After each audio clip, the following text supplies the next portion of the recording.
What's up, Bears fans? Your boy Coach T with Chicago Bears 360 back with another live recording Sunday for y'all. Listen, we covering the Bears preseason game versus the Cincinnati Bengals on yesterday. We want to talk about that so much more. All the chatter, man, going on. Still, man, are we in the sequel to the Civil War? We'll talk about that and so much more. Y'all know I got Justin on the show. I got Julius on the show. We might have a few more of the mod squad, the Bears Cave Kingdom. I don't know. We got to come up with a name too. That and so much more. Y'all stand by. Hit the intro, maestro. Let's go.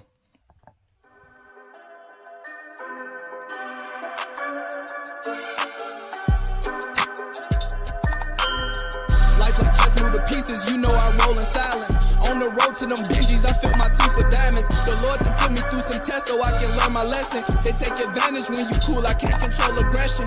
We go back and forth talking, so who we really blaming? Tell me to change, I'm not myself, and then you start complaining. Can't understand your situation if you had a main. But you cost me for some shots, we barely knew it. Just like that, we're back, Bears fans. Welcome to Chicago Bears 360 with the crew. What are we calling ourselves, man? This is the coaching tree. This is the coaching tree right now. This to be the time. I like that. Well, that was perfect. The coaching tree. Julius in the building. Hey, we can't start the show without saying, listen, got to wish my boy a belated happy birthday. Happy birthday, OG. Your mic is out, man. We can't hear you. I can't hear you. Yeah, it's still not on. We still don't got audio. Let him get fixed up. You know he getting old. Hey, you see, got to get the old heads the instructions, Coach. Gotta get us old heads the technology. Get us up on technology and things of that nature. Either way, we gonna wait on. While we wait for Julius to get his audio sorted out. I got my guy Jay Tarbarian in the building. Hey Jay, I gotta let you know, man. Elise was all the craze last week. She had the comments going crazy last week with her analysis of the Bears' performance last week versus Buffalo, I believe it was. I don't know. The days and nights are skipping past me. So we're gonna jump right into it, man. Bears versus Bengals after a joint practice week up at Hallis Hall, and then the Bears come out yesterday, and I think we put it on them. I mean, in the whole collective of the thing across the board, they win another preseason game. I probably need to pull that up so I can talk about that. I'm so anxious to get into, all the chatter, going on with the team, particularly the offense, that the collective win, if you will, kind of escapes us. We did win the game. We did have some outstanding performances, some showing by the offense. Collectively, some guys flashed and kind of showed their skill set and, tried to, put their, message forward. Hang on one second. To send a message. 27-3, Bears, another win. What's your first thoughts? Well, I wasn't surprised that the beginning of the offense was a little bit clunky. Cincinnati had time to prepare, go over what they seen in practice, and what they wanted to do was speed Caleb's clock up. But what stuck out to me was how Kyler Gordon absolutely saved the Bears in the first half with his tackles, with his stop in the backfield on some Montez Sweat pressure and just coming off the slot, doing something that the Bears rarely do. Send pressure from that side of the field, extra guys. So that stuck out to me. You mentioned it before, like the collective effort. This is a prepared team, Coach T. This is a deep roster, and the Bears might scare somebody. We was talking about all the draft picks that Ryan Poles acquired with the trade with Carolina. I didn't think we was gonna be this deep going into Caleb's first year. And right. we're going to probably get into that a little bit later. Yeah, absolutely. I mean, defensively, of course, I think it's always true to their brand. This defense is branding themselves as a dominant defense. You know what I'm saying? If they keep on this trend or this trajectory, we might have to come up with a nickname. They might earn a nickname if they keep it up.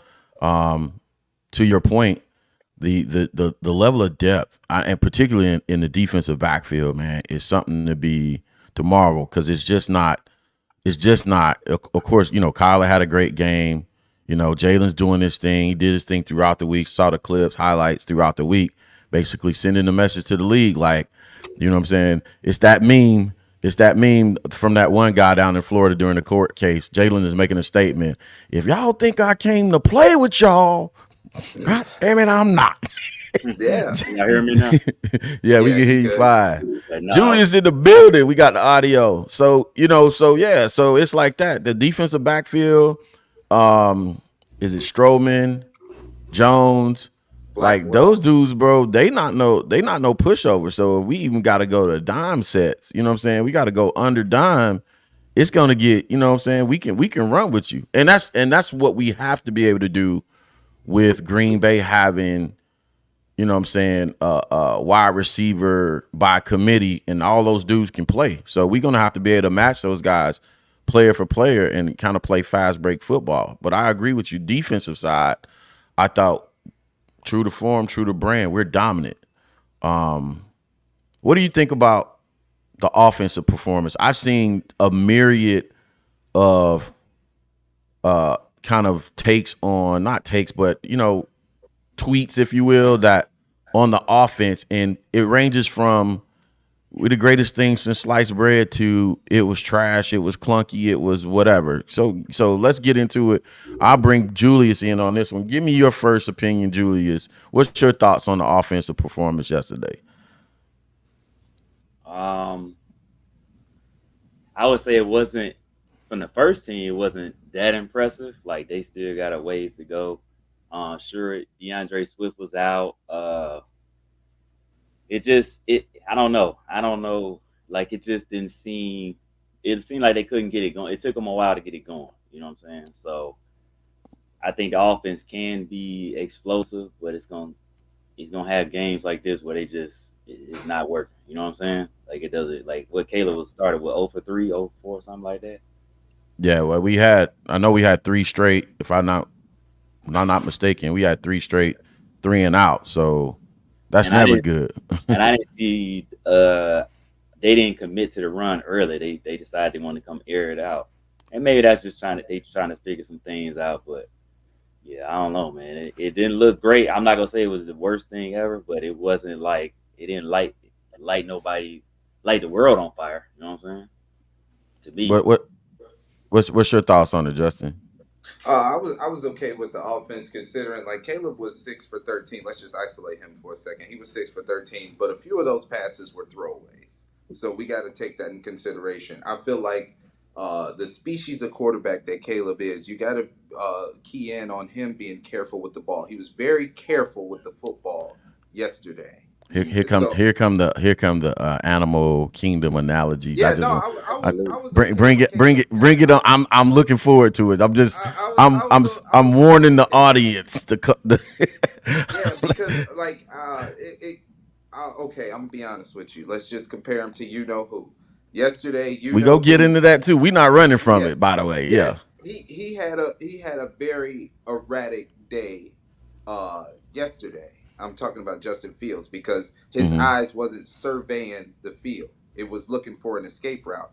Caleb yesterday, even though he was a little bit out of rhythm early, his eyes still surveyed the field. That way he was still able to manipulate a defense even when statistically he was trash. He was the worst player on the field. Like one of the first few passes he threw was a underneath drag route to Carl Everett that he threw behind him. Like yep. that's a Hmm. sloppy miss. That's a layup that he missed. But at the same time, a few plays later, Carl Everett ran a stick route that was what a yard or two short of the chains. But Caleb knew where his guy was. He buried that football in there. I'm not finna just give you a turnover or give you a loose throw just because I'm out of rhythm. So I really respected Caleb by even these preseason games.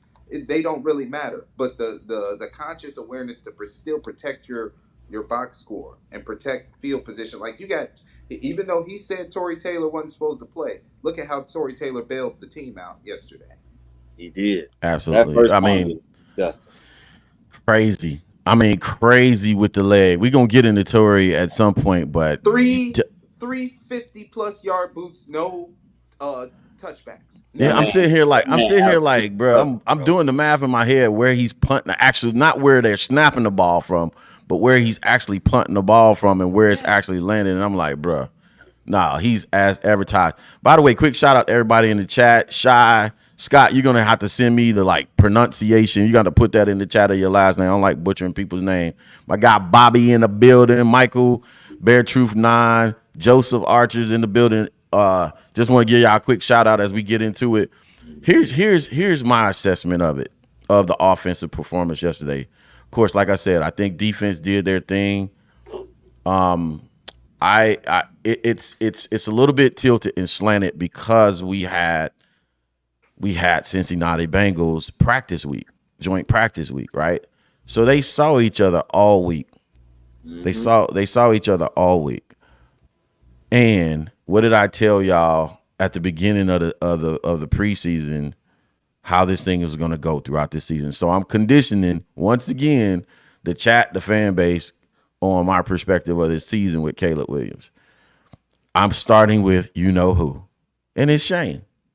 I don't think Shane had 3 good drives, the first 3 drives. And somebody said it earlier. I think Julia said, hey, we didn't come out running the ball. We were trying to sling it all over the place. So either one or two things are happening right there from a very logical standpoint for me. Either Shane was intentional after having a week of practice with them and getting some of his other stuff off in the joint practice, was intentional about, okay, we're going to go out here and try to figure out how, if we had to throw the ball all over the field with Caleb, what is it going to look like? Let's give Caleb some reps at that. Let's give him some reps at having to shoulder the load of winning the game. Basically, you're the reason why we're winning, and the combination of you and I, being Caleb and Shane, between the two of us, this is what it's going to look like. So if you go back, and I haven't done the film work yet, y'all know I'm gonna get into it Tuesday, but I think just at the raw eye, wasn't a whole lot open. We weren't winning with those routes in the first 3 drives. So that's on Shane.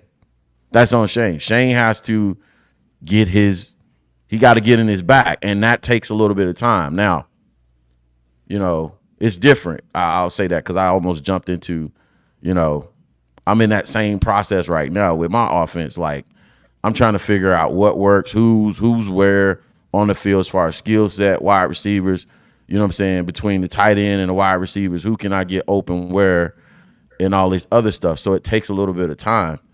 And so, that's the first part of my take. I'll let you respond because I feel like you had something on to that, Justin. Yeah, I was gonna say, DJ Moore had a quick inside slant from the slot, and it looked like on TV it was good coverage, but in real time it was just a clunky offensive situation. I hate to overuse that word, but it was a Mm-hmm. lot of murkiness to it, to where DJ couldn't get a good release off the line, and the corner just blanketed him. Look at the ball placement from Caleb. It was Right. nothing wrong with the ball. It was a good ball, but just Yeah. the play from the jump start, boom, it was just a little bit slow developing.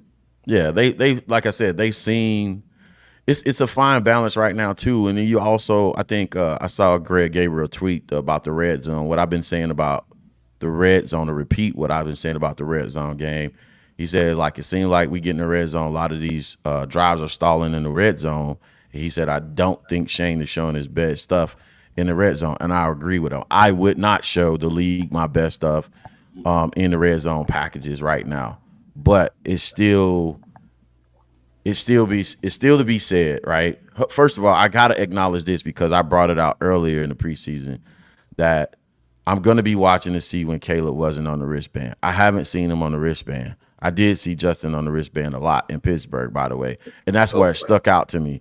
So that's lead me to believe whatever this iteration of the offensive install that Shane, Kerry, and Caleb are doing right now, that he's mastered it. He's gotten it to a place of comfortability where Shane said, okay, we don't need this portion of the offensive install on the wristband. But nonetheless, if I was a guessing person, a guessing man, I would say, hey, Shane probably called the good stuff in during the week. They got their work in during the week, and then what are our takeaways? Like what we're going into this preseason game strategically, and it's all about Caleb's development. Okay, if we got good work in during the week, and I'm not making excuses for him. I'm just saying if it was me in Shane's seat, which I kind of live in that space, I would be like, all right, what's the point of going out in a game and repeating the same thing? If I'm gonna play the kid, I'm gonna be intentional about his development.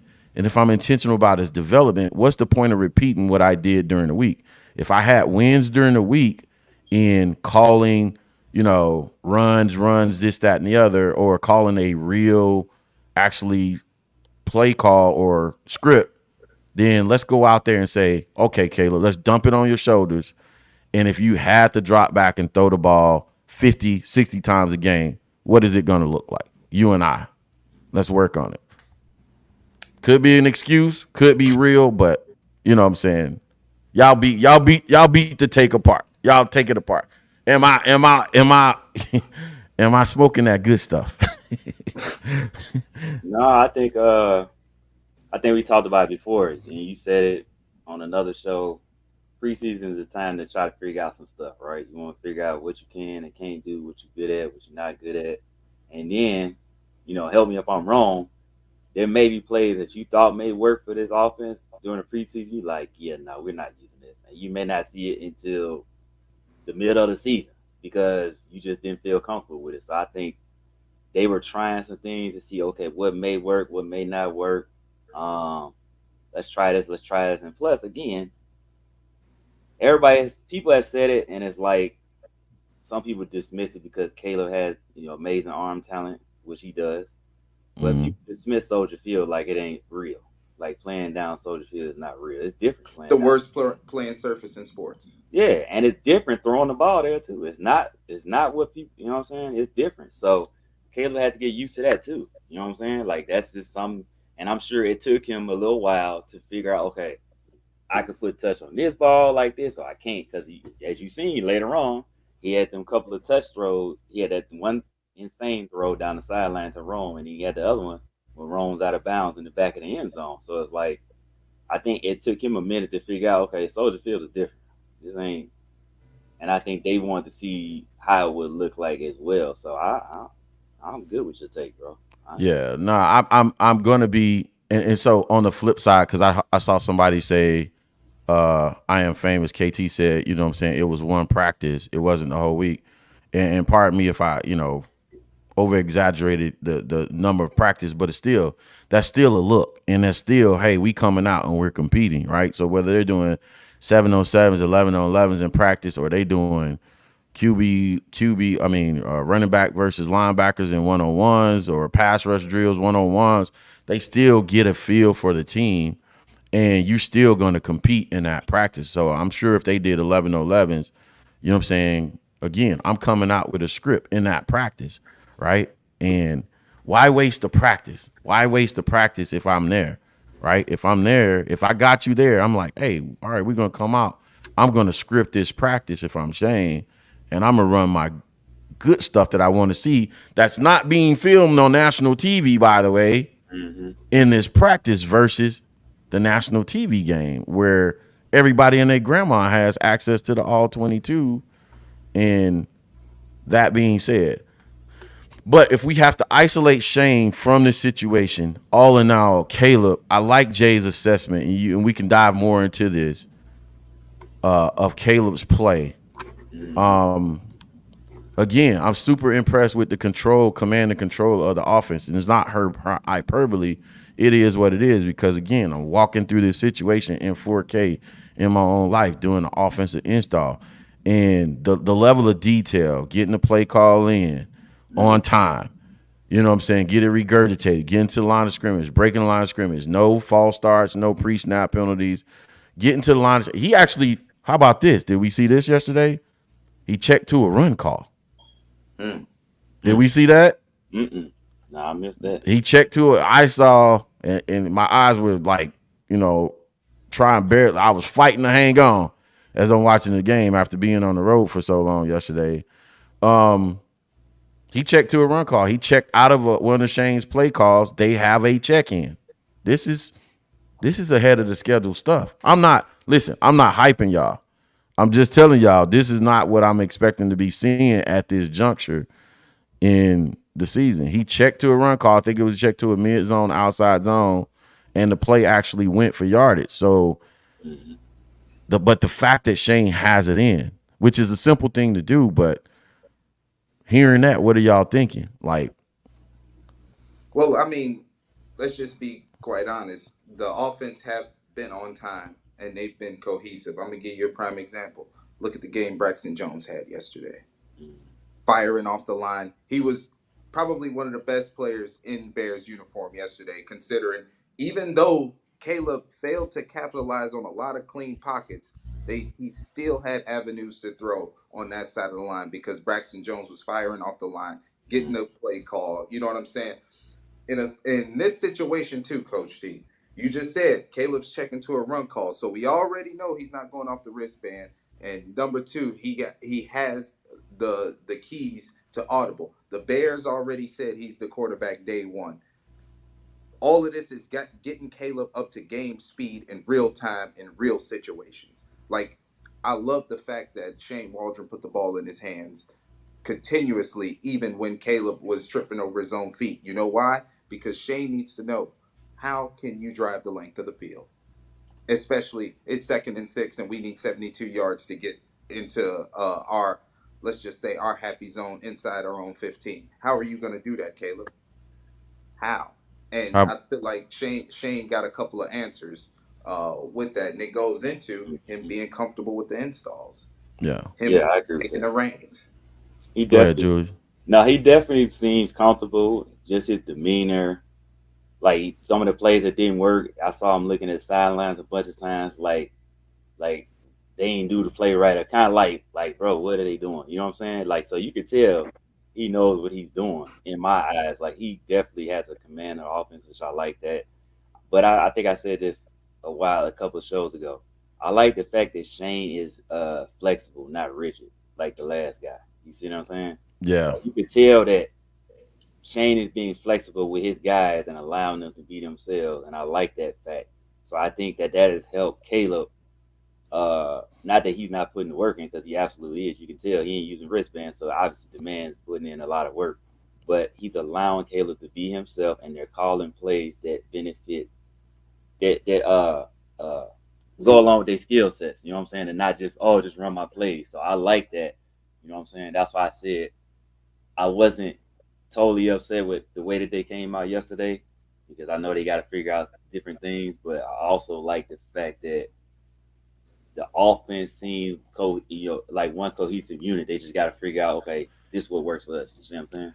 Yeah, and I'll get into it. I appreciate that, Jules. I'll get into it more on Tuesday when I actually get into the show, the film, breaking down the film live on the show. By the way, y'all join us on Tuesday, 12 Eastern Standard Time, 12 p.m., 11 Central Standard Time. I'm not just regurgitating what happened during the play or diagnosing the result of the play. I'm actually teaching football live in 4K. As an offensive coordinator, I like going through that because one, I get to learn things and steal things as I'm going through. By the way, there was some concept I said last week. I'm stealing that. It was something that Shane did. I'm like, when the I remember. coordinator's doing something, when you say, "Hey, I'm actually installing that this week." I couldn't remember. I didn't write it down. I have to go back and No, rewatch I the show. remember. It's the play. The tight end is where the tight end went up the seam route. What's his name? Was it Rippin? I think through that pass. It's Uh-huh. that where they had the tight end going up the route, but then the other one came behind him. Like on a slant. It was like a Yeah, seam slant yeah. combo. Yeah, it was That's something. I was like, I'm that's stealing the that. play. That's the one. I can show it if you Yeah, want. We'll show yeah, it. no. I remember which play it was. I remember. So I wanted to get into this too, right? Because I thought about Shane's play calling and Caleb's execution of the play call was this. Um, you. It seemed like there was a heavy focus on the boot game. There were, and now again, as a play caller, I just felt like I was like, man, why is he calling so many boots? Like there was a tremendous amount of boots for that short period of time. and we'll get in. Like I said, we'll get into it Tuesday, but it's like also Shane's known for so far in his Bears tenure as OC is setting those up. Those boots weren't necessarily set up. It was like he was intentional about coming out and running the boot game. You know what I'm saying? Like, hey, we're gonna practice this boot, or I'm sending a message that we will boot you, so you might want to respect our inside outside mid run game because by the way, I'm gonna send a message to the rest of the league. Like it's also part of the strategic part of it too, right? You know, you putting film out, people going to see it. They be like, oh yeah, we gonna play the Bears week 1, Tennessee. We better be prepared for the boot. Like that's one part of it that stuck out to me. The other part was, and we'll get into it. I hate AJ's not here, so she can't jump on our head, Justin. But I'm I'm not glad. really. I'm glad. The other part was the difference in the play calling for Caleb. And I'm telling y'all, this is from experience. I've like as a coordinator, there's very few things I do in my life that are right brained, meaning I live in a creative space. As an offensive play caller, that is one of the space. I can see the field and look at the field and like right now, the offense I'm learning and taking over. I'm getting the grasp of it to the point where I can, you know what I'm saying, I can go, you know what I'm saying, Bama flex right, Y zag, F polo, ATL. Like I'm learning, I've had to learn a whole new terminology in 3 weeks. But once I get it and I can see it. And so as I'm watching the offense yesterday, it was like heavy on the boot with Caleb, right? Heavy on the boot action with Caleb. Nothing was really set up. It was just running it. That's why the one play that I thought was tremendous to Rome that he made the play on, he made a very athletic play. The end was right in his face right away. Now, if that play set up, that end's 2 steps behind, Caleb has the opportunity to run or throw that in. But what I wanted to point out was the gap in between Caleb's play calls and when your boy Tyson Bagent came out. The difference was the Grand Canyon, like in how things were set up. Like things were set up for Tyson Bagent. And he actually, if you're really looking, he actually looked better. And I thought it was really dangerous for Bears fans to see that. Because again, if you don't know nuanced football, then you'd be like, well, man, Tyson Bagent, he looked like the starter. He could start a problem. You know how Bears fans get. What did y'all think about it? I know Jay's reeling because we know we got to eat crow when it comes to AJ the next time she Man, come look, on the show. I'm gonna isolate one play. I'm gonna just isolate the wheel route to Dante Pettis out the slot. Man, Yeah. People disgusting. don't Oh, understand bruh. how to drop that in arm side, the timing of it. The wheel route. Mine Look, was the in my new offense. It was the 2-5 combo, bruh, with the hitch and the post, the corner route.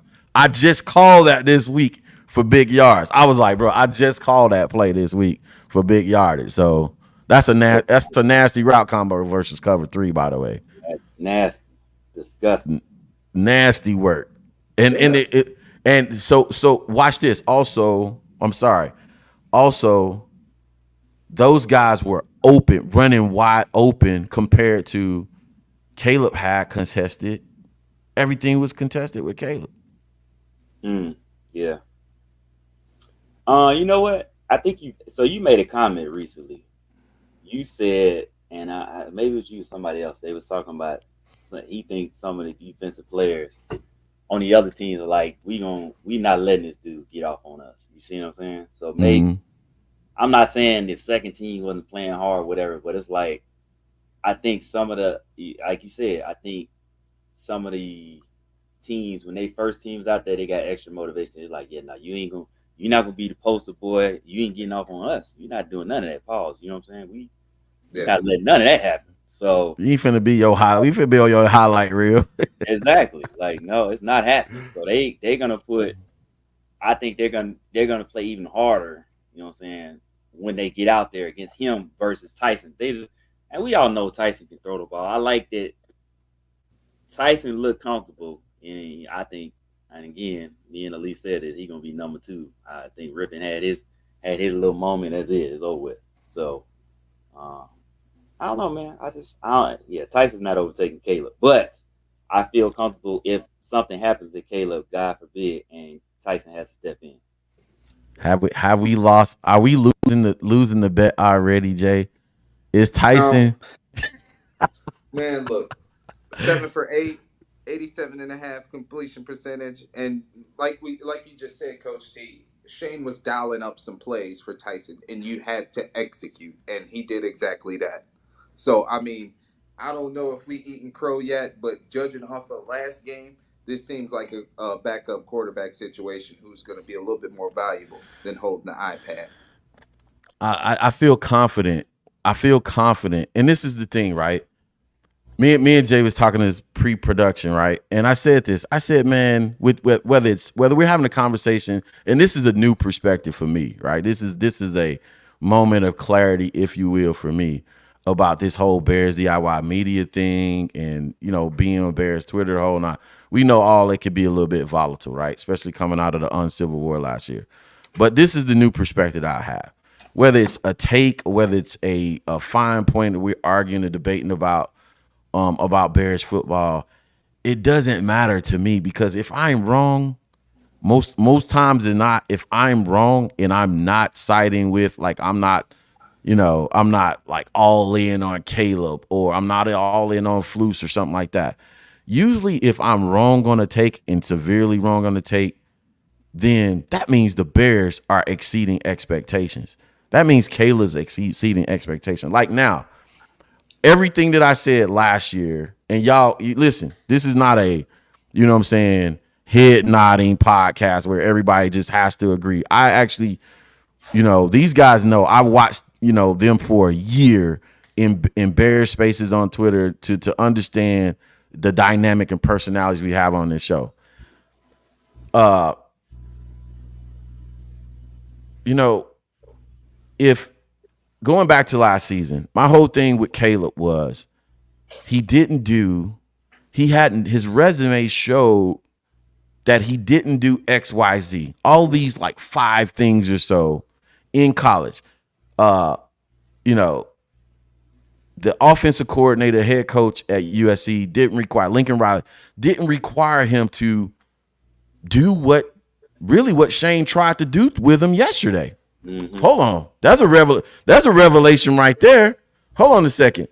Three straight drives, Shane gave Caleb work at doing something that he didn't do a lot at USC last year, which is actually doing NFL progression reads, going through his reads, 1 through whatever. Now, it's a combination of both Shane's responsibility to have a route concepts that scheme people open in that pass-heavy concept, but also the inexperience Caleb has at reading 1, 2, 3, 4 in that Lincoln Riley system. An air raid system is going to have you go 1, 2. And what did I say last week? I was like, well, last week's performance, when I broke down the film, I said Caleb did a good job getting to 1, 2 and letting the ball go and taking off and running. Well, that's what he did in college. Now, he had one play where he went 1, 2, 3, which was the rocket to DJ last week, which was a great read. But the whole take last season, and the reason why I was like, well, I don't necessarily want to go to this kid because it's going to be a huge gap, is he's going to have to learn how to scan the whole field and go through his reads. So watch this. Maybe yesterday was Shane coming out and saying, let's get him some reps at doing something he didn't do. I know he didn't do. Me and Kerry Joseph had this conversation. We had this conversation. I said, Kerry. I didn't ask him directly. I said, you know what I'm saying? Like, what we thinking? Because Caleb air raid dude. He ain't really do what Shane did, or Shane specializes in college. Now, Jaden did it at about a 90% clip, so he wouldn't give me nothing, of course. He didn't say, he didn't give me nothing. But it's a real thing. What do y'all think of I'm setting this up to ask y'all, what do y'all think about that now? Because as we talk through this, I'm like, okay, this might be making a little bit of sense now. You want to go Jay first? Because I gotta. Yeah, go ahead, Jay. You go.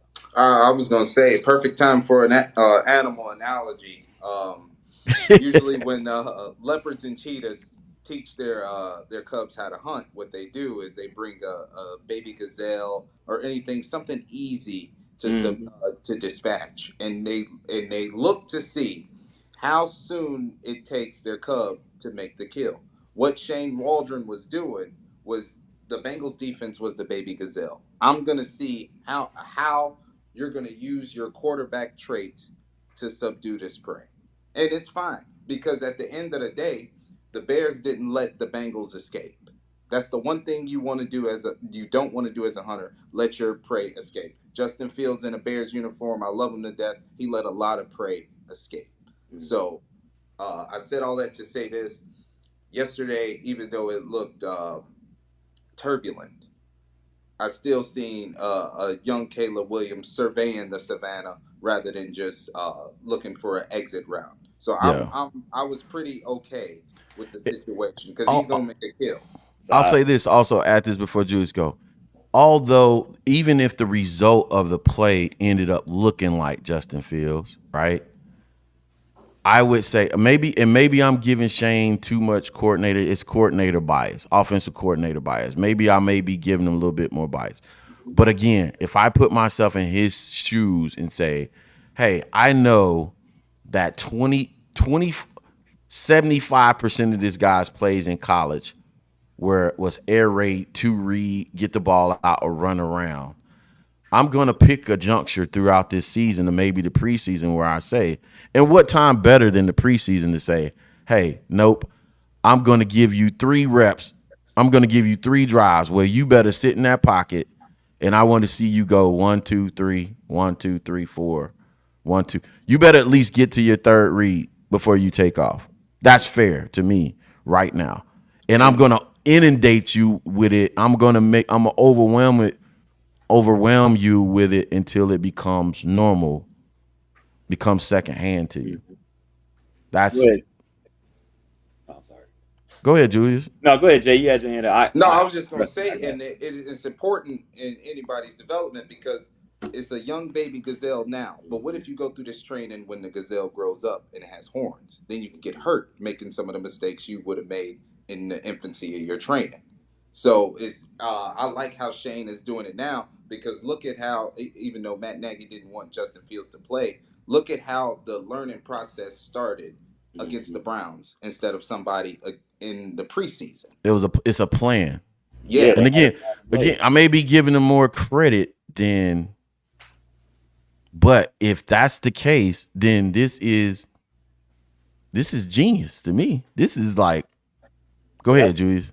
so that's what I was gonna say. Like, so I think that obviously when they brought Shane in, they asked him what would he do, blah blah blah, whatever. What would you do with Caleb if you brought him in? Because obviously, if he comes from an air raid offense, you got 1-2, it's gone. That's it. 1-2, take off. You don't throw it at the second one, take off. So I think I think with Shane, I think that the Bears made a conscious effort to one get him some help, so he don't got it. So you got to force him to go 1, 2, 3, maybe 4 sometimes instead of Mm-hmm. 1, 2. Because I think the problem with the Bears last season, the last couple seasons, it was either 1, 2, maybe Cole. If Cole's out there and it's like, well, ain't nobody else, I'm out. You know what I'm saying? What else I'm And gonna that, do? and that was a talent Right. issue. Yeah, that's a talent issue. So I think that maybe the Bears identified that and made sure that Caleb wouldn't have to do the same things, and he could be forced to learn to play a different NFL style offense because you got DJ, Keenan, Cole, Rome, and Jarrell. So it's like, hey, bro, if you got 4 of them 5 out there, you can't just take off.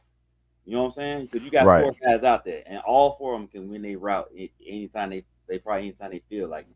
So I think that that's good that they did that because I think if it was just DJ and Cole and maybe and Dante Pettis, yeah, It was no, like, go crazy. the same thing, yeah. So it's forcing him to learn, but it's also giving him the weapons and making it easier for him because we all know Keenan and DJ gonna win. They routes is pristine. You Yeah. know what I'm saying? So I don't know if that makes Yeah, sense. it just didn't. I'm kind of trying to connect the dots because it didn't make sense from a play calling standpoint. A lot of stuff he did, and I'm trying to apply some coaching logic to it. And I'm like, man, okay, it makes sense now. It Hmm. really looked like I'm gonna do two things today with Caleb. I'm gonna make sure I'm gonna either one or two things. I'm gonna show a lot of boot actions to set future opponents up, or I'm just gonna expose Caleb to boot action, a lot of boot action, so he can get a feel for, hey, when you come off the boot, where people are gonna be, right? Either somebody's gonna be behind you and you have leverage on them and you can just outrun them, or they're gonna be even with you and they had as much speed as you do, and you're gonna have to get sticky with it, or they're going to be in front of you. You're going to have to pull up and either throw the ball and release it. So, hey, this is going to be a heavy part of our offense. So let me get you what they call it in psychology, where they expose you to something. Let me get you as much exposure to it as possible. And then there's the other part of it where, okay, again, this is, by the way, that's not something he did in college right there. Understand the boot action, a lot of it. And then you fast forward to, hey, all right, a lot of straight back, 3-4 step NFL progression reads. I hate to say this to y'all because I know the chat gonna go crazy because y'all hate when I mention to it, but this is real life. You go and watch Jaden Daniels right now going through those progressions.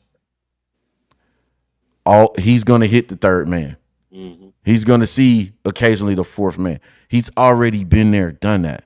And so it's like Shane has Caleb on the accelerated program. It's like, okay, it's I'm putting some PEDs into your development cycle. And if he's doing that, shout out to them. This is great because by week if he's already ahead to me. My only criticism coming out of the film last week, what did I say? If y'all were there, Julius was there watching the show. I said the question was, is Caleb ahead or behind schedule? I said my Hmm. only criticism was the way he performed in the offense last week was a little bit too air raidish for me. It was 1-2 read, run, right? He had the great pass to DJ where I felt like it was 1-2. It was a third read, and Shane might have said like me, okay, I need to see more of that because really what's going to happen in the real season is they're going to take number one and number two away. Hmm. You know that the good teams will absolutely. Good teams are going to take number one and number two away. I need you to be able to get to number three consistently for us to be able to win in situations. Watch this. In situations that require you to win the game, not necessarily that I'm gonna take it and put it on your shoulders, but if we down by 3 and it's 2 minutes on the clock, I can't come out here and call outside zone, inside zone, mid zone. You know what I'm saying? The majority of those plays, I gotta say, hey Caleb, it's all right, buddy. Let's go. Let's rock. And what history do you and I have of having done this before? During the game or during the season is not the time to try that. So shout out to Shane, man. Shane, this is what I think about Shane. Shane a little bit awkward when you look, you know what I'm saying? When you look at him and you hear him talk, you look like a little bit awkward, but at the same time, you like one of those dudes that stays up all night. Like I wish I could I can do it, but I won't do it because I was gonna jack up a lot of stuff. I show y'all my whiteboard that I got sit right in front of my desk in front of me for my offense. Last night I was like, I could stay up, I could watch a movie, or I could see how many route combinations I can get out of this one formation where we go double stack tight. And I'm sitting up here imagining a number of route combinations. Shane marks me as the person that loves ball like that, and he'll like the evil genius of offensive football. But enough of tripping off Shane. Let's go to who else stood out to you? Who else stood out to you? Caleb obviously is going to be the starting quarterback. Who let's go running back depth because we seen a lot of Khalil Herbert, which I've been impressed with, by the way. Where is Roshan Johnson? Anybody? I think somebody said he got hurt, or maybe he got hurt. I don't know. That's crazy. Yeah. Uh, And he, DeAndre Swift didn't play yesterday either, so And Herbert got then burned. and And then after Khalil, it was who? Homer What are we doing with Homer? Is Homer just getting reps to see if he gonna make the roster? Who's ahead, Homer or or your Wheeler. boy Wheeler. Valus? Oh, I Homer. think Wheeler got them both, but I think Travis Homer ahead of Bayless just because of the familiarity with Shane Waldron himself. Like that's enough to keep him at least afloat on the roster. Nothing etched in stone, but at the same time, he one of the guys that can help implement your system in a new regime. I ain't mad at that. plus Homer he plays special teams, so I think he ain't going nowhere. So Homer's ahead of Valus versus Wheeler, a Homer versus Wheeler. Homer versus Wheeler. I Probably still say Homer. Homer because he's familiarity, and he can, like I said, he can do special teams. For no other reasons other than just to be a contrarian, I'm going the other way, man. Wheeler's sticky to me, man. Wheeler, bro. Wheeler get a little scary out there on I haven't seen Homer kind of break nothing though. And Yeah, Wheeler runs he like hard. 50. He's 50. Homer is? Yeah. Hey man, easy Yeah, on the 50, bro. I turn 50 next year, man. man, Like, what's your You higher hey, on the depth chart than Travis Homer though, coach. hey, did y'all see the Bears little thing where they did the thing after practice? It was like, what do you consider old? yeah. Hey Jay, how old are you, Jay? I'll be I'm 45 32. tomorrow. Oh yeah, Jay's 32. Jay 32. What do you consider old, Jay? Like 55, 60. Damn. Kevin Hart. Damn. I'm right there, bruh. Not yet, man. 50 next year. No, you got a little ways, bro. We still got some time, coach. Man, if y'all know like me, I know time ain't nothing. Time, I'll be 55 tomorrow in my eyes, the way time go. I'll Especially with I'll officially be 45 tomorrow, so I feel like I'm old because the Marine Corps made me old. yeah. Well, we physically old, both of us. Bodies beat Wait, what down. took more years off your life, Julius? The military or the Bears? Military. Damn. It's not even up for debate, bro. I agree. Damn. You too, Yeah. coach? I agree. Herniated L4, L5, L2, L3. That's just the back. Two knee surgeries. And we'll stop right there. We'll stop right there. I gotta get my knee replaced, and they want me to wait until I'm at least 50. So I gotta wait 5 more years to get my knee. Yeah. But If you think about joining the military, man, I'm just telling you right now. Just be prepared. yes, they If take you a hit lot out. 30, you hit 30, that shit over. Over. Your body breaks down like man. I ain't know it breaks down so fast, bro. It's yeah. I We can ain't talk gonna about even it get all into day, the military toll. man. Damn. What do y'all consider? Steve-O, a young buck in the chat. What do you consider? Oh, I know we jumped off topic. I just thought that was fun. Bro, them dudes was coming off the practice field was like, yeah, 30 something. I'm like, bro, y'all think What? 30 something? Oh, yeah, they were saying some of them said 30 something.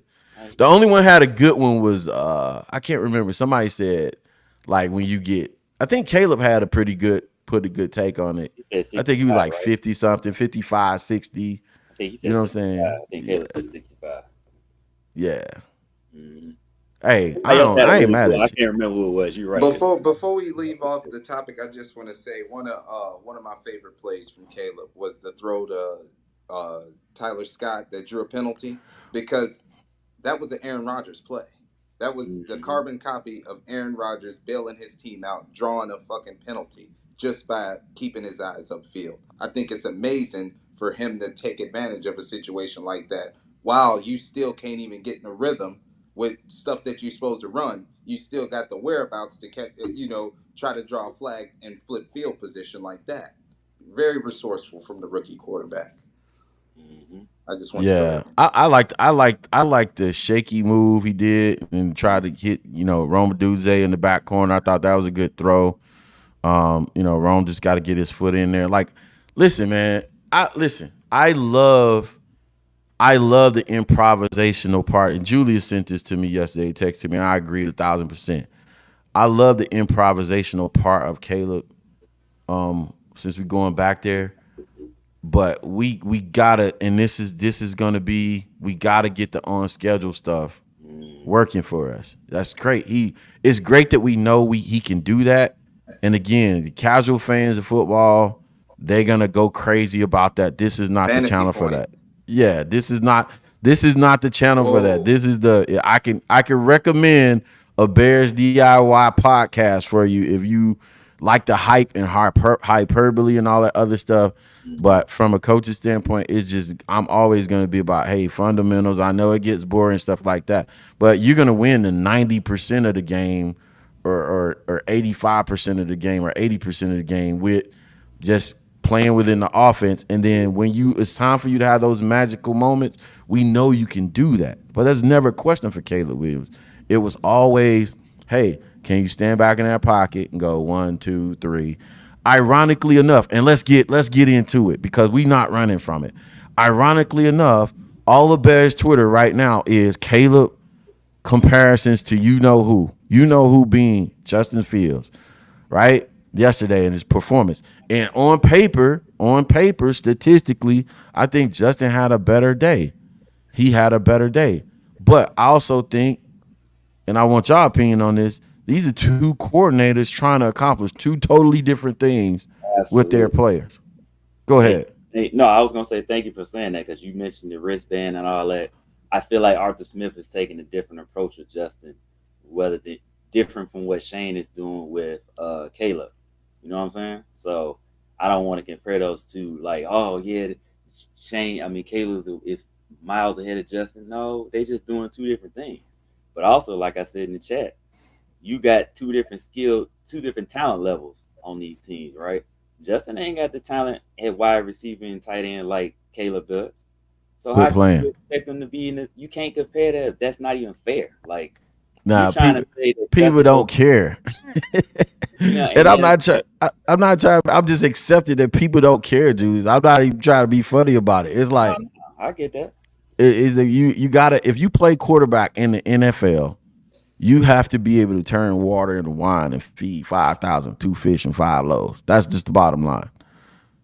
You know what I'm And saying? it reminds me of like people be like Justin, don't let the ball go. Like the first tweet I saw because I wasn't on that a lot yesterday, but people were complaining about when he didn't throw the deep ball, and then somebody I forget who it was. I don't know if it was Dan or somebody said there's a safety over the top. Which the NFL I see, I guess they doing a whole lot of one high safety.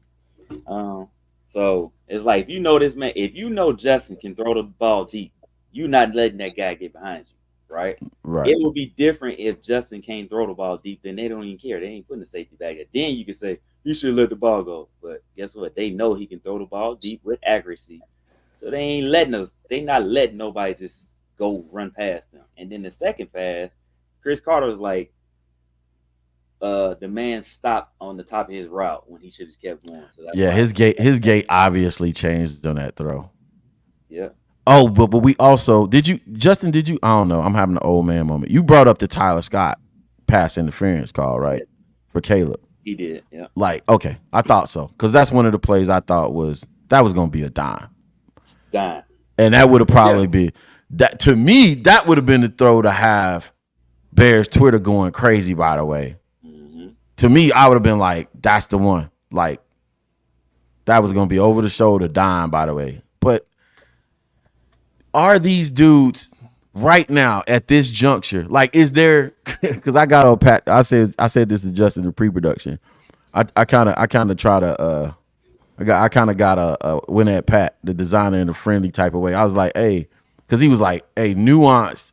Y'all act like there's not a huge difference between Justin and Caleb in the sense that pocket awareness. And I said, bro, that's like trying to braid that ponytail on that one meme. That girl that got that little ponytail with like three strands sticking up. Look like a blue knuckle. Yeah, you trying to do a Bahamian French braid on that ponytail with that take. Like, what are you doing, bro? Is maybe am I tripping? This is not a I setup mean, question. I seen some of the highlights yesterday. I actually watched Justin Fields reps. It was the same guy that was in the Bears uniform, the same exact guy. Most of the passes that I seen were tipped at the line of scrimmage. He made a crazy play on a sideline throw. Even that ball was Where he tipped. escaped. Yeah, he You had escaped, but to shit. even that ball was tipped. So Let me when I'm ask y'all a looking at, question. yeah, go ahead. So, and I think this is relevant. I think it's still relevant now. So remember, people used to hate on Michael Vick all the time. He can't make this pass. He can't make that pass. But here's something that I think people forget about. When the old line knows that you can escape anything, and help me if I'm wrong, T, because you're a lineman.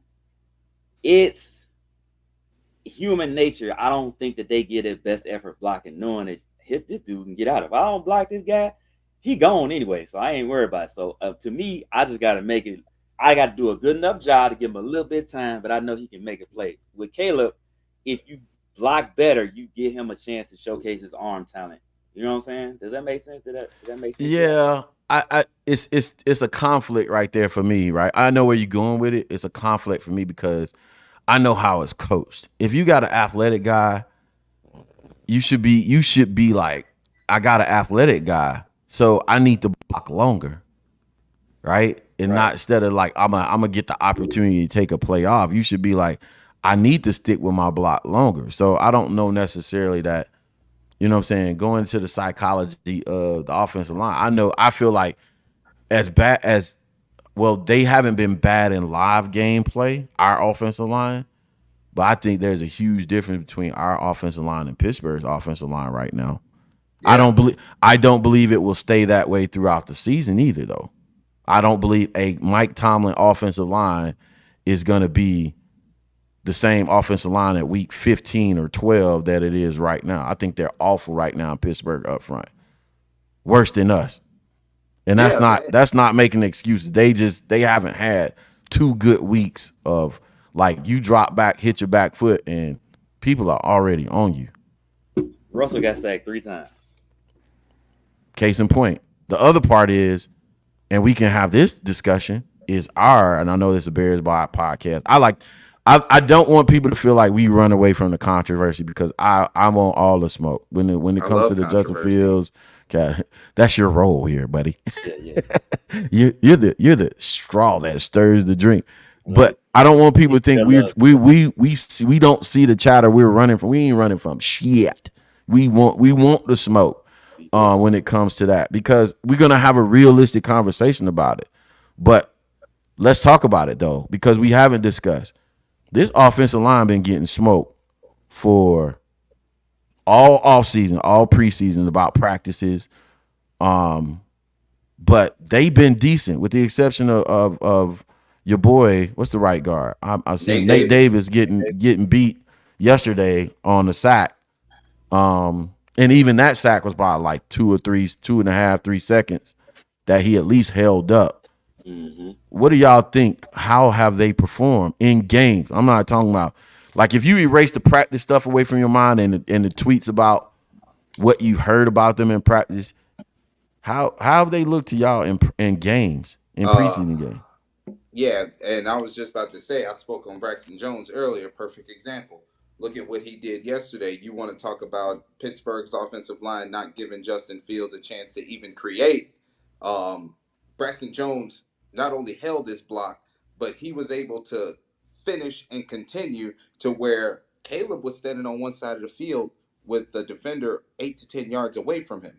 Do you know what that does for the sight line of the quarterback? Like, Mm-hmm. in those plays that take a little bit longer to develop when you're doing DIY, a guy like Braxton Jones is very valuable because not only is he, let's just say, off the line of scrimmage, just initial protection, but what about the 3.5 second protection where there's a guy spinning around the other side? Mm-hmm. Then what? Then you protected a guy that's in motion, basically.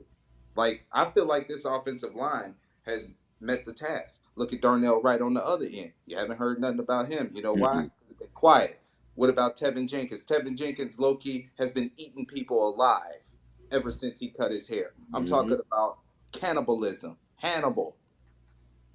Yeah. They've Right. been putting in work. Murdering. This That offensive man been line has eating. been putting in work. We talk about the defense and how they looking like they're going to be top five elite. But if this offensive line take a step forward the same way the secondary took a step forward last year, it could Yeah. get very nasty, ugly, Yeah. and You disgusting. know what? I got a comparison because I was when I was on the plane back, I watched the Al Iverson, the 76ers documentary when they went to the finals. And it reminds me when you're saying I like practice and game, it's like practice, they struggled in practice. They did. Like it would Practice. Larry Brown stopped every play. He said when they were scrimmaging, every play he stopped. Every single play. So you never got into a rhythm. So it's like he's doing a lot of teaching. When them lights came on, that game time, they was locked in like a mug. So I look at the office and I'm like, okay, yeah, they haven't been having the greatest practices in the world. Nate Davis, he practicing when he feel like it.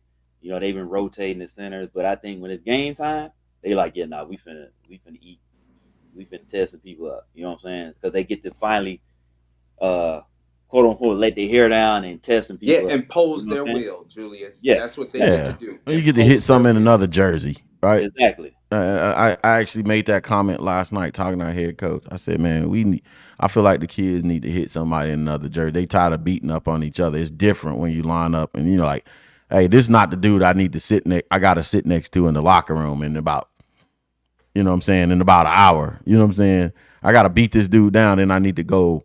We're going to decide, where we eating after this. You know what I'm saying? Like, so that's part of it. The other part is, to me, is it's different when you're just, hey, we're doing 101s or in practice or whatever.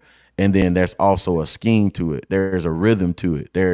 You're coming off you know what I'm saying, mid zone or outside zone, and I just pushed you back for 5 yards, or I just got 5 yards on you, and then we come back with a boot action on there. Like, getting into the rhythm and feel of a play is different than you just calling random plays, or even using a scripted practice is different that way. For whatever the reason it is, you haven't heard a lot of noise. There hasn't been a whole lot of, oh my God, Braxton Jones is garbage. You know what I'm saying? Or Tevin Jenkins is wet in the bed. I always like criticism during the game. The only criticism I heard of was from Nate Davis from a game. And again, yesterday, that sack came from off his side, but it was about 2.5 seconds. You know what I'm saying? In the app, Realistically. right? Yeah, I'm saying yeah, you're right. And if something was open, I believe Caleb gets the ball there. But I'm not going to label it. Y'all know how it was last year. Holds the ball too long. We want, you know what I'm saying? I'm not slapping the label on them. I'm just like, hey man, 2.5. And I'm looking at Shane first. I'm like, okay, when I take a look at it Tuesday, let's see who was actually open on the play. You know what I'm saying? Freeze frame. Y'all going crazy in the comments. I gotta make sure I acknowledge y'all real fast. Big shout out to my guy J2K. Jeremy in the building. Cornelius Sales. Where Booker at? I see Booker out there, King Booker World, Fat Boy Food Reviews, Master Stoves, man. Thanks for hanging out with us. Comment and running the comments. Do me a favor, run those likes up, man. We about to get out of here, man. It's been an hour. I told you guys I'm trying to narrow this thing down to an hour. Definitely gonna be back on Tuesday with the film breakdown for the offense. We get be able to get into the details of it and have some more fun with that. I know it's kind of all over the place today, but we just trying to get our rhythm. We're in preseason mode too, man. We're trying to get the rhythm of the offense down. You know what I'm saying? We got Julius on the wristband still over there, and, Yeah, and, and yeah. you know what I'm saying, and Jay still learning the plays, and Coach T don't know what the hell he calling. He don't know what play he calling on. I'm doing. I'm like Chris Sims. You John Gruden. Let me tell you something. We ain't talk about it really, but the defense. Flex white Shout eye, out to the defense. Them dudes look scary, man. dude. That's what I'm saying. Like the defense, and we'll end on that. The defense and the punter as a combination alone is gonna have, because this is the strategic part of the game, man. When we do have 3 and outs, Torrey Taylor, we can spend some time on him. He's gonna. Did I get the name right? Yeah, you did. Yeah. I'm telling you, man, I'm still half in the fog.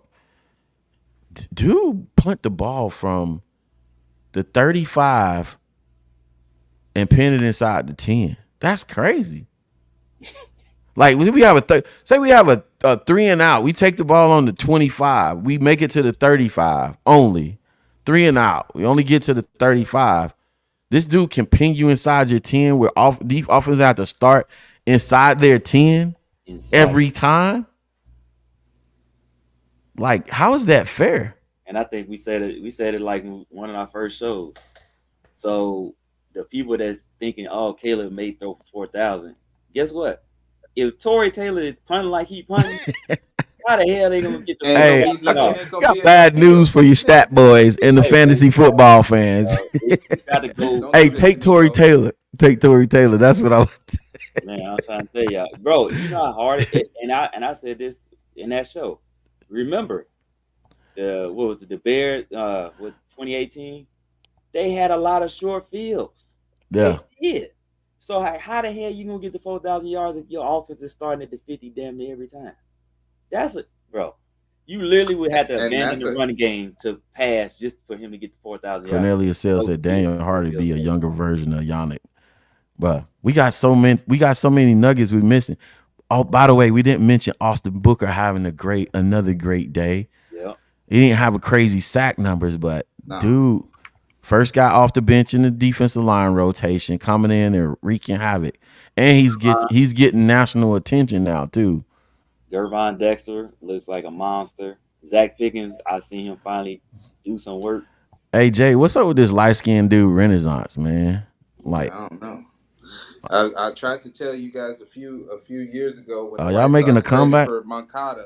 Now look at it, Caleb Williams. We had to get rid of my boy Zach Levine. Zach Levine off the light skin Rushmore. But yeah, it's coming. It's gonna be a nice. y'all making another Oh, coming back. Well, I don't know. They might be back. We'll see. We'll see what happens, bro. Yeah, no, we hey, by the way, shout out to my guy Bobby who's hanging out with us earlier. Over there on the Shy Bears, the whole Bears, Shy Bears, they do their thing with Bulls stuff. We're gonna start doing some Bulls coverage too. And I'm actually getting excited about this Bulls team because your boy Lonzo Ball is getting shots up.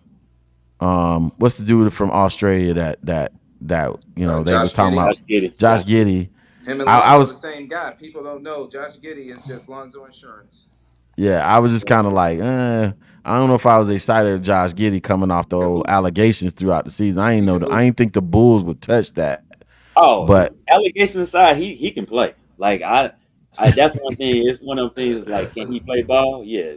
Did he got concerns? I just want to make sure he not on the Drake program, or not Drake, but what's his boy, Baca.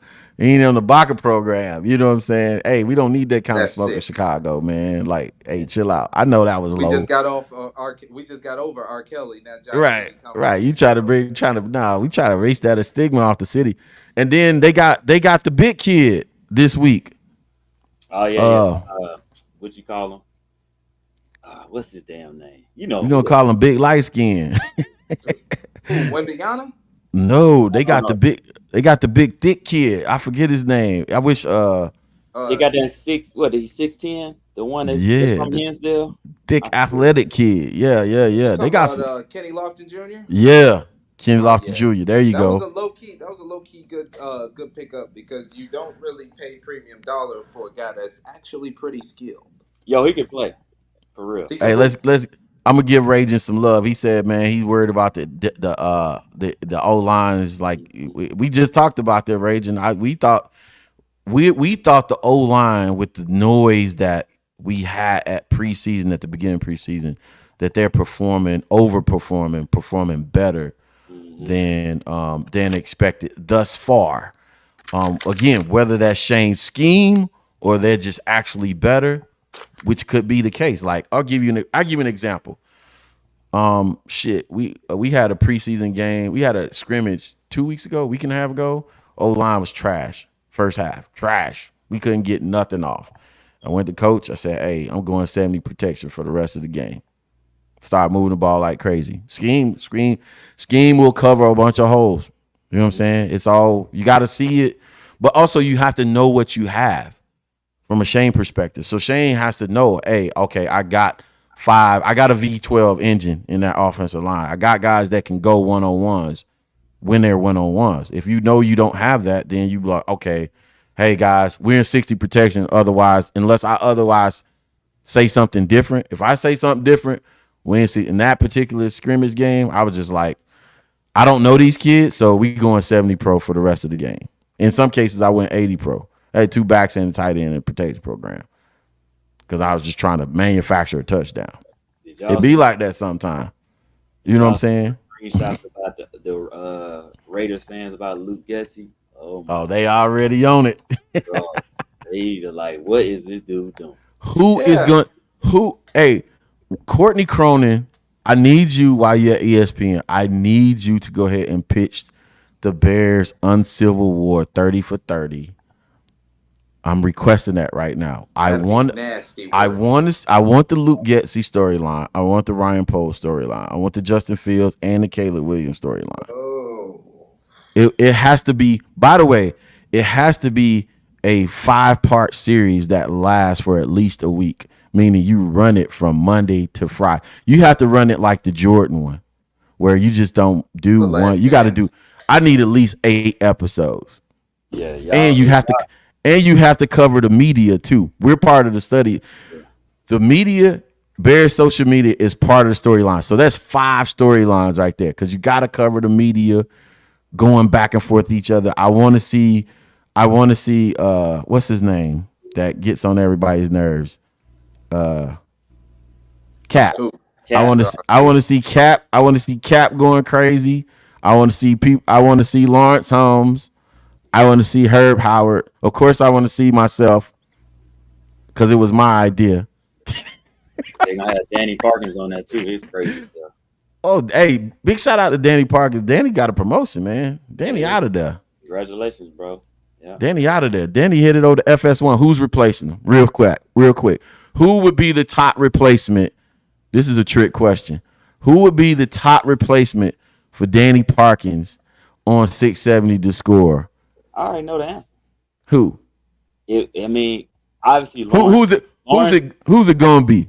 Lawrence should be the top guy, but to bring in somebody to replace, like to fill in that spot, I always felt like they should have never let Jason Goff go. But that's just me. Yeah, that was That's my just me. answer. I hope Jason. I wish Jason would go back. I don't think he's gonna go back though. But Jason, they should have never let I him go. It was stupid. I wasn't a part of I was a fan, but I wasn't into the media thing, especially social media thing. So I don't know Jason Goff by Jason name Goff. or face. Just look him up. With Goff. That's his last name. He was Jason. I'm not gonna say controversial, but he'll say what a lot of people be thinking, and they ain't like that. That's what I'm gonna say about that. So he's not your token black guy.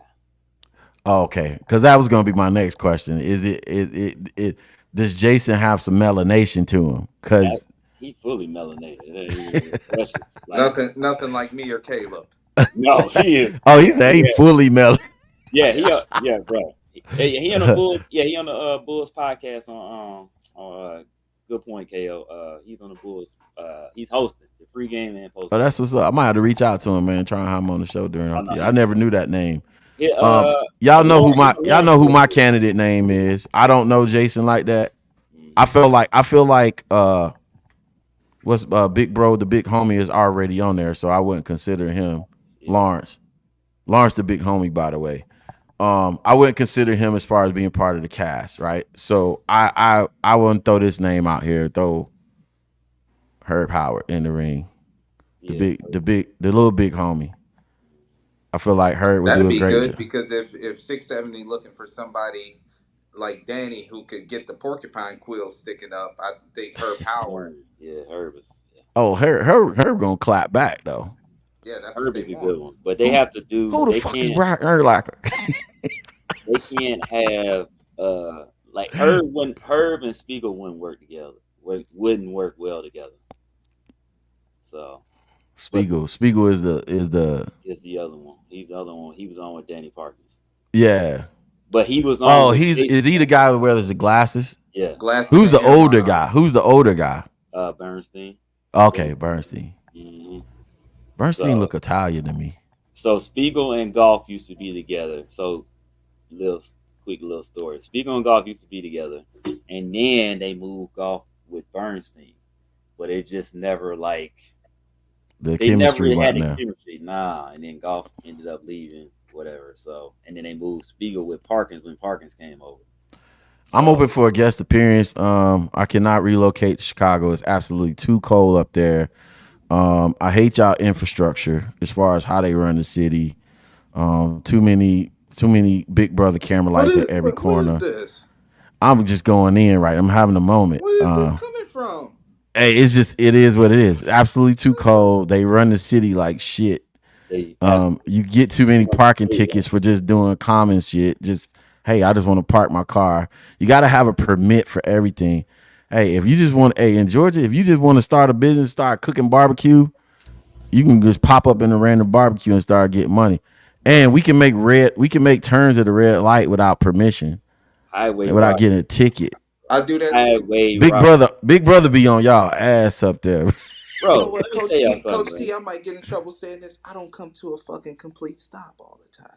How about that? Nobody does. What are you talking about? With that's do you know that's common knowledge here, bro? You All ain't right, saying my first 6 months there, I probably had $1,000 in bullshit tickets, bro. I was like, bro, I gotta get out of here, bro. This is hey yo, crazy. he coached G in Atlanta. Yeah, But follow the rules. nah, bro, 2 weeks ago, remember when I said I had my family reunion, I couldn't get on. We went to down there to the Sears Tower, which that's what we gonna call it. I'm calling that shit Willis Tower. But It's Willis.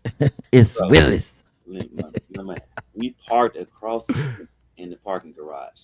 We wasn't there. We probably was there just under 3 hours, maybe.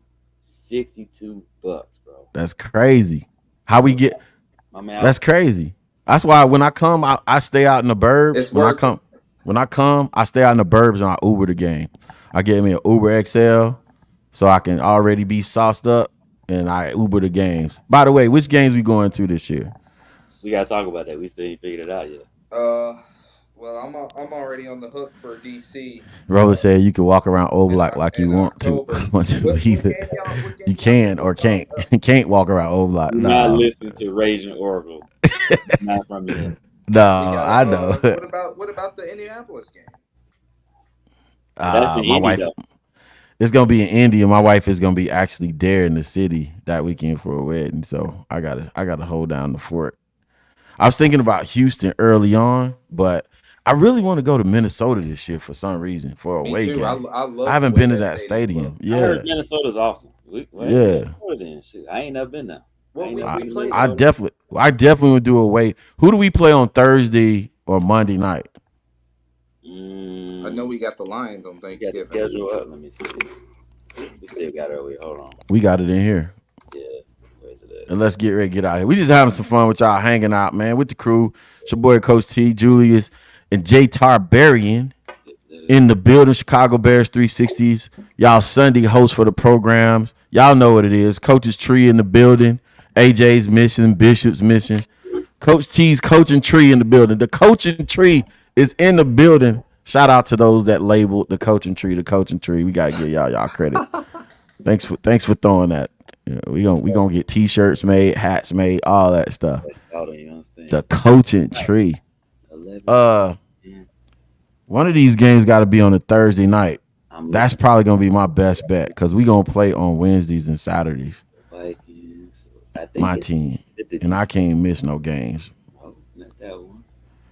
It's Quick story. Seattle game. It's With the Seattle Thursday night game after Christmas. Yeah, Christmas. The day after Christmas. or a Monday or a Monday nighter. I can make a Monday would be perfect because I think that's when we play the Vikings. Yeah, that's Vikings Monday. yeah, that might be perfect. But we gonna hook up something. We gonna do something. I got to do something for the boys. We gotta link up at a game, man.